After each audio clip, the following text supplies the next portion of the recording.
ଶ୍ରେଣୀ ସପ୍ତମ ଆଜିର କାଳାଂଶରେ ସମସ୍ତଙ୍କୁ ଶୁଭ ସ୍ୱାଗତ।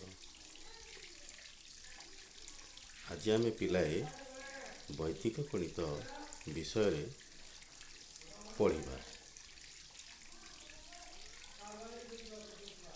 ପ୍ରସଙ୍ଗ ହେଲା ଘନ ନିର୍ଣ୍ଣୟ ନିଖିଳ ବିଧିରେ କିପରି କରାଯାଏ। ଆଜି ଆମେ 97ର ଘନ କିପରି ନିର୍ଣ୍ଣୟ କରାଯାଏ ଆମେ ପଢ଼ିବା। ଏଠାରେ ଆଧାର ହେଉଛି 100 ଓ ବିଚଳନ ହେଉଛି ଋଣାଙ୍କ 3, ଅର୍ଥାତ୍ 100ରୁ ଯେତେ ଅଧିକ ବା ଯେତେ କମ୍ ତାକୁ ତାର ବିଚଳନ କୁହାଯାଏ। ପ୍ରଥମ ସୋପାନ 3ର ଘନ ମାନେ 27 ଋଣାଙ୍କ। 3 ଋଣାଙ୍କର ଘନ ହେଉଛି 27 ଋଣାଙ୍କ। ଦ୍ୱିତୀୟ ସୋପାନ 3 ଋଣାଙ୍କ ଗୁଣନ 3 ଋଣାଙ୍କ ଯୋଗ 3 ଋଣାଙ୍କ ଗୁଣନ 3 ଋଣାଙ୍କ ଯୋଗ 3 ଋଣାଙ୍କ ଗୁଣନ 3 ଋଣାଙ୍କ ସମାନ 27। ତୃତୀୟ ସୋପାନ 97 ବିୟୋଗ 3 ଯୋଗ 3 ବିଚଳନ ସମାନ 91।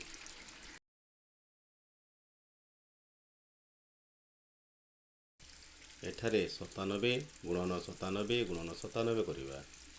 ପ୍ରଥମ ଡାହାଣ ପାର୍ଶ୍ୱରୁ ହେବ 27 ଋଣାଙ୍କ, ତାପରେ ହେବ 27, ତାପରେ ହେବ 91। ଏବେ ଆମେ ଦେଖିବା କେତେ ହେଲା ଉତ୍ତର। ଏବେ ଆମେ ଉତ୍ତରଟି ପାଇଲେ 9,12,673। ତାହେଲେ ପରେ ଆମେ ପଢ଼ିବା ଅନୁରୂପେଣ ବିଧିରେ କିପରି ଘନ ନିର୍ଣ୍ଣୟ କରାଯାଏ। ସମସ୍ତଙ୍କୁ ଧନ୍ୟବାଦ।